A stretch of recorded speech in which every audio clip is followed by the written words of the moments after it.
Hello students, I'm Deepak sir. Today I'm going to teach you the chapter structure of atom.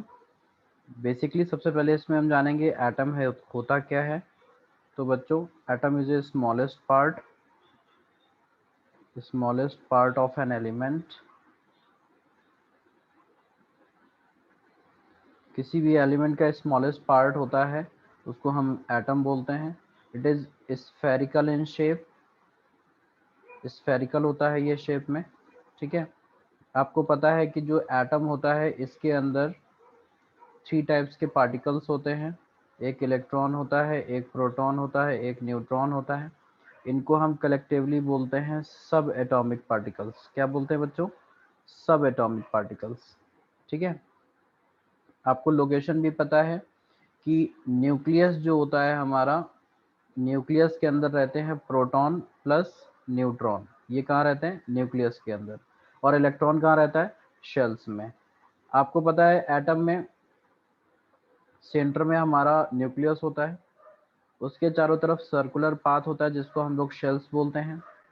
बच्चों हम इस circular path को shell भी बोलते हैं और हम इसे, इसका एक और भी नाम होता है बच्चों। देखिए ये बहुत इंपॉर्टेंट है क्लास 11th के लिए। ये तो हमारा हो गया न्यूक्लियस, ये तो न्यूक्लियस हो गया हमारा, है ना। ये जो सर्कुलर पाथ है अराउंड न्यूक्लियस, इसको हम बोलते हैं शेल्स। इसको हम शेल बोलते हैं, या फिर इसी को बच्चों ऑर्बिट बोलते हैं। शेल बोले या ऑर्बिट बोले एक ही बात है। बच्चों इसका एक और भी नाम होता है, हम लोग इसको मेन एनर्जी लेवल भी बोलते हैं। क्या बोलते हैं? Main energy level. ध्यान रखेंगे बच्चों, हम शेल बोले या फिर हम इसको मेन एनर्जी लेवल भी बोल सकते हैं। ये क्या होता है बच्चों? मेन एनर्जी लेवल क्या होता है? आपको पता है ये फर्स्ट शेल होती है, second shell, third shell, fourth shell, fifth shell. हम इसको बोलते हैं के, एल, एम, एन, ओ, इसके आगे होता है पी। ये सारी शेल्स होती हैं। ठीक है बच्चे। और फर्स्ट शेल को के शेल, सेकंड को एल, थर्ड को एम, फोर्थ को एन, इस तरीके से हम इसको बोलते हैं। ये जो नेम है मेन एनर्जी लेवल, ये बहुत इंपॉर्टेंट है, आपको इसको याद रखना है। ये जो के एल एम एन होते हैं ये किसी एटम के एनर्जी लेवल्स होते हैं, डिफरेंट एनर्जी के लेवल्स होते हैं। ठीक है बच्चे। अब इलेक्ट्रॉन, इलेक्ट्रॉन कहाँ फिल करते हैं? शेल में। तो किसी शेल में कितने इलेक्ट्रॉन्स हम फिल कर सकते हैं? तो maximum number of electron in any shell is equal to 2n²। कितने इलेक्ट्रॉन फिल करते हैं? 2n²। यहाँ पे n क्या होता है बच्चे? n होता है शेल नंबर। ठीक है, जैसे हमारे पास शेल कौन सी है? के शेल है, इसके लिए n की वैल्यू क्या है? 1। तो 2n² इसके लिए क्या हो जाएगा? 2 इंटू 1², 2। इसका मतलब क्या है? सारी शेल्स के लिए आप देखिए, l के लिए कितना हो जाएगा? 8। m के लिए कितना हो जाएगा? 18। n के लिए कितना हो जाएगा? 32। o के लिए कितना हो जाएगा बच्चे? 50। तो आप देख सकते हो दीज आर द इलेक्ट्रॉन। ऐसे ही हम जब आगे करेंगे p के लिए तो 72 आ जाएगा। ये क्या है बच्चों? ये है मैक्सिमम नंबर ऑफ इलेक्ट्रॉन। ध्यान से देखो, अभी तक आपने पढ़ा था कि हम 2, 8, 8 समथिंग ऐसे करके भरते हैं, लेकिन नहीं, ये फर्स्ट शेल है, ये सेकंड है, ये थर्ड है, ये फोर्थ है। First shell K shell, L shell, M shell, N and then O. तो इसमें कितने मैक्सिमम भर सकते हैं? 2। फर्स्ट शेल में कितने भर सकते हैं? 2। सेकंड में कितने फिल कर सकते हैं हम लोग? 8। Not more than 8। 8 से कम फिल कर सकते हैं, 8 से ज्यादा नहीं फिल कर सकते। थर्ड में 18, फोर्थ में 32, फिफ्थ अगर होगा हमारे पास तो 50। ठीक है बच्चों, ये मैक्सिमम है, इससे कम फिल कर सकते हैं, इससे ज्यादा नहीं फिल कर सकते, ये आपको याद रखना है। ठीक है बच्चे, तो ये बहुत इंपॉर्टेंट बात है। अब एक क्वेश्चन ये आता है कि हम सबसे पहले इलेक्ट्रॉन के शेल में ही क्यों फिल करते हैं? तो बच्चों आप हमेशा ध्यान रखना कि इलेक्ट्रॉन को हमेशा लोअर एनर्जी एरिया में फिल करते हैं। कहां पर फिल करते हैं? लोअर एनर्जी एरिया में। तो हमारे पास जो ऑर्डर होता है, order of energy of shell जो होता है वो क्या होता है बच्चे? सबसे कम एनर्जी होती है के शेल की, सबसे कम एनर्जी किसकी होती है? के शेल की, then L, then M, then N, then O, then P. सबसे कम एनर्जी होती है के शेल की, के शेल से ज्यादा होती है एल शेल की, एल शेल से ज्यादा होती है एम की, ऐसे एनर्जी बढ़ती चली जाती है। हम न्यूक्लियस से जितना दूर जाते हैं शेल्स की एनर्जी उतनी ही ज्यादा इंक्रीज होती चली जाती है। इसीलिए बच्चों हम सबसे पहले इलेक्ट्रॉन कहाँ फिल करते हैं? लो एनर्जी एरिया में। ध्यान रखना, लो एनर्जी एरिया में अगर इलेक्ट्रॉन को फिल किया जाएगा तो वो इलेक्ट्रॉन बहुत ज्यादा स्टेबल होता है। ठीक है बच्चों, तो हम ये सीख गए कि जो शेल होता है वो हमारे पास होता है के एल एम एन ओ ऐसे, है ना।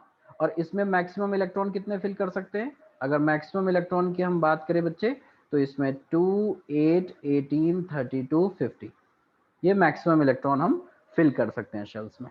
ठीक है, इसके बाद आपको मैं एक चीज ये बताना चाहता हूं कि 11th क्लास में हम लोग एटम की फाइन स्टडी करते हैं। और फाइन स्टडी कैसे करते हैं बच्चों? हमारा नेक्स्ट लेवल क्या होता है? एटम के अंदर हमने देख लिया शेल होता है बच्चों, शेल के अंदर एक चीज होती है जिसको हम बोलते हैं सबशेल। सबशेल कहाँ होता है? शेल के अंदर। और सबशेल के अंदर क्या होता है? सबशेल के अंदर होता है बच्चे ऑर्बिटल। सबशेल के अंदर क्या होता है? ऑर्बिटल। ऑर्बिटल के अंदर क्या होता है बच्चों? इलेक्ट्रॉन। इतने पार्ट्स हैं जो आपको क्लास 11th में पढ़ने हैं। आपको एटम पता है, आपको शेल पता है, आपको अभी सबशेल नहीं पता, आपको ऑर्बिटल नहीं पता, आपको इलेक्ट्रॉन नहीं पता। ठीक है, इलेक्ट्रॉन की भी हमें फाइन स्टडी करनी कि इलेक्ट्रॉन में हमें क्या चीज पता होना चाहिए। तो सबशेल जानते हैं हम लोग बच्चों। सबशेल क्या होता है? देखो, सबशेल बच्चे होता है, सबशेल होता है S P D F G. Generally books में आपको जी नहीं मिलेगा, बट एनसीईआरटी में एक क्वेश्चन है जिसमें पूछा गया है जी, तो इसलिए मैं इसको इंक्लूड कर देता हूं। ठीक है, सबशेल होते हैं S P D F G, सारे स्मॉल लेटर में। ठीक है बच्चों, नंबर ऑफ इलेक्ट्रॉन, कितने नंबर ऑफ इलेक्ट्रॉन इसमें हो सकते हैं? तो बच्चों एस में होते हैं 2 इलेक्ट्रॉन, पी में फिल कर सकते हैं 6 इलेक्ट्रॉन, डी में 10 इलेक्ट्रॉन, एफ में 14 इलेक्ट्रॉन और जी में 18 इलेक्ट्रॉन। ध्यान से देखो, these are the maximum number of electron that can be filled in a particular subshell. S में 2, पी में 6, डी में 10, एफ में 14, जी में 18। ठीक है, ये आपको ध्यान रखना है। तो बच्चों एस सबशेल में 2 इलेक्ट्रॉन, पी सबशेल में 6 इलेक्ट्रॉन, डी सबशेल में 10 इलेक्ट्रॉन, एफ सबशेल में 14 एंड जी में 18। ये आपको याद रखना है। These are the maximum number of electron that can be filled in a particular subshell. ठीक है, अब सबशेल के अंदर क्या होता है? आपको पता है सबशेल के अंदर ऑर्बिटल्स होते हैं। सबशेल के अंदर क्या होते हैं? ऑर्बिटल। ये कैसे होता है सब मैं आपको बताता हूँ अभी। तो एस सबशेल में बच्चों एक ऑर्बिटल में होता है, एस सबशेल में एक ऑर्बिटल, टी में 3 ऑर्बिटल, डी में 5 ऑर्बिटल, एफ में 7 ऑर्बिटल और जी में 9 ऑर्बिटल। ठीक है, ऑर्बिटल को हम लोग रिप्रेजेंट करते हैं बॉक्स से, एक रेक्टेंगुलर बॉक्स। एस में एक बॉक्स, पी में 3 ऑर्बिटल हैं तो 3 बॉक्स, डी में 5 ऑर्बिटल हैं तो 5 बॉक्स, एफ में 7 ऑर्बिटल हैं तो 7 बॉक्स। ठीक है, जी में 9 ऑर्बिटल है तो 9 बॉक्स। ओके बच्चों, तो 13579 SPDFG 13579, इसको आप बोलिए, कई बार बोल करके प्रैक्टिस कीजिए तब आपको ये याद होगा। SPDFG 13579। ठीक है, अब देखो आप, इसमें इलेक्ट्रॉन में और ऑर्बिटल में एक रिलेशन है। जो ऑर्बिटल्स हैं वो इलेक्ट्रॉन का जस्ट हाफ है। ठीक है, इसका मतलब क्या है? इसका मतलब ये कि हम एक ऑर्बिटल में 2 इलेक्ट्रॉन को फिल करेंगे। ठीक है, तभी तो इलेक्ट्रॉन जस्ट डबल होंगे ना ऑर्बिटल के। चलो अभी आपको समझ में आ जाएगा। ऐसे देखो, क्या याद करना है? SPDFG 13579। ठीक है, अब थोड़ा सा इलेक्ट्रॉन को देख लेते हैं हम लोग। तो बच्चों जो इलेक्ट्रॉन होता है हमारा, ये रोटेट करता है, इसकी स्पिन होती है। स्पिन मतलब इसका रोटेशन होता है। अगर ये इलेक्ट्रॉन क्लॉकवाइज रोटेट कर रहा है, कैसे? क्लॉकवाइज। अगर ये इलेक्ट्रॉन क्लॉकवाइज रोटेट कर रहा है तो हम लोग इसको बोलते हैं कि इसकी जो स्पिन है हम लोग इसको अपवर्ड एरो से रिप्रेजेंट करते हैं। कुछ बुक्स में हाफ एरो बना देता है इस तरीके से, है ना। अगर एंटी क्लॉकवाइज इलेक्ट्रॉन रोटेट कर रहा है, एंटी क्लॉकवाइज अगर रोटेट कर रहा है इस तरीके से एंटी क्लॉकवाइज, तो इसको हम लोग डाउनवर्ड एरो या फिर ऐसे हाफ एरो से रिप्रेजेंट कर देते हैं। ये इलेक्ट्रॉन की स्पिन है, इलेक्ट्रॉन वैसे ही चक्कर लगाता है जैसे अर्थ चक्कर लगाती है अराउंड सन, ये आपको याद रखना है बच्चों, ठीक है। This is the spin off electron, clockwise and anti clockwise, दो तरीके से इलेक्ट्रॉन घूमता है। अब हमने क्या क्या पढ़ लिया बच्चों, हमने ये पढ़ लिया कि सबशेल क्या होती है, सबशेल के अंदर कितने इलेक्ट्रॉन आते हैं, और इलेक्ट्रॉन सबशेल के अंदर ऑर्बिटल कितनी होती हैं। अब इसके आगे देखते हैं ऑर्बिटल में कितने इलेक्ट्रॉन आते हैं। तो बच्चों ये बहुत इंपॉर्टेंट बात है, इसको आपको नोट करना पड़ेगा। तो एक नोट लिखिए, नोट 1, और इसमें नोट करिए, लिखिए each orbital contains two electron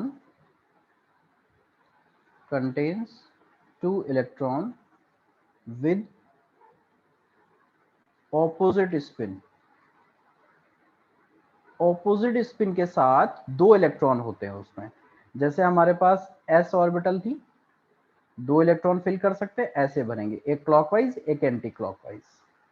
opposite spin कह रहे हैं ना, ऑपोजिट स्पिन होनी चाहिए।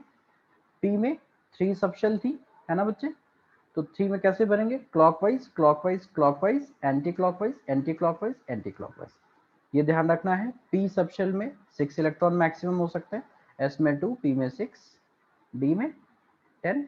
कैसे फिल करेंगे, पहले सब में एक एक क्लॉकवाइज फिल कर देंगे, then anti clockwise, clockwise clockwise clockwise clockwise clockwise and then anti clockwise. क्या पढ़ा है हम लोगों ने, each orbital contains 2 electron with opposite spin. 2 electron maximum fill कर सकते हैं, एक क्लॉकवाइज फिल करना, एक एंटी क्लॉकवाइज फिल करना, ठीक है, ओके। ऐसे एफ में हम 14 फिल कर देंगे, जी में हम 18 फिल कर देंगे। क्लियर होता है बच्चों, ठीक है। अब आपको एक चीज और याद रखनी है कि ये जो एसपीडीएफ होता है ये कहाँ पर एग्जिस्ट होता है, इसकी लोकेशन क्या होती है। अगर आपसे कोई पूछे कि भाई ठीक है चलो एस पढ़ लिया, पी पढ़ लिया, डी पढ़ लिया, एफ पढ़ लिया, जी पढ़ लिया, समझ में आ गया सब शेल होते हैं, लेकिन शेल के अंदर कहाँ पर होते हैं, तो बच्चों position of subshell, position of subshell, या फिर आप कह सकते हो number of subshell, number of subshell और number of subshell in shell. तो ये कैसे याद रखोगे आप, देखो बच्चों एक नोट लगाओ, नोट 2, इसमें लिखो number of subshell in any shell is equal to n। कैसे, के शेल के लिए n कितना है 1, तो नंबर ऑफ सबशेल कितनी हो जाएंगी, नंबर ऑफ सबशेल कितनी हो जाएंगी बच्चों 1। कौन सी, केवल s सबशेल होगी। l के लिए 2 है तो s के साथ साथ p भी होगी, m के लिए 3 है तो s के साथ साथ p होगी एंड d भी होगी। ये बहुत अच्छा तरीका है याद करने का, शेल नंबर याद है, बस उसमें उतने ही सबशेल फिल कर दो, ठीक है। O के लिए कितना हो जाएगा 5, S P D F G। Atom में देखो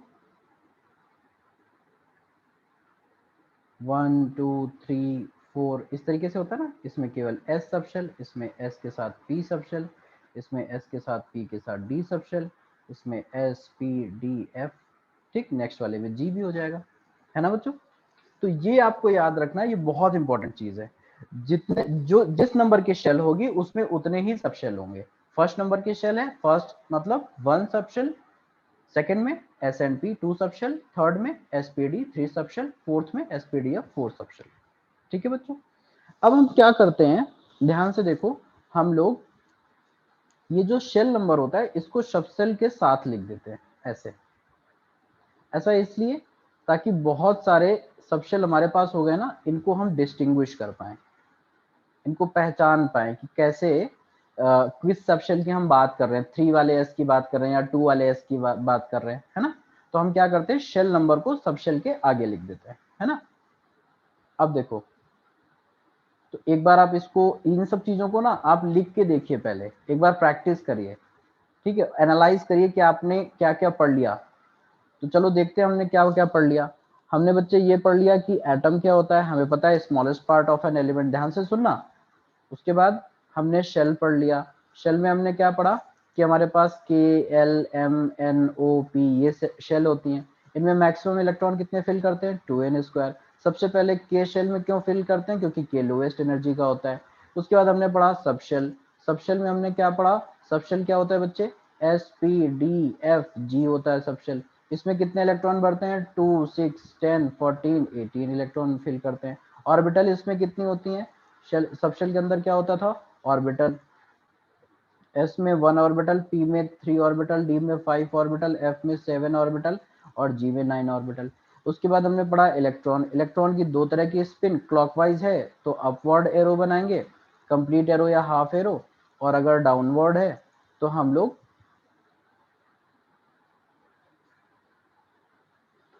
क्या करेंगे, डाउनवर्ड एरो बनाएंगे अगर एंटी क्लॉकवाइज है तो।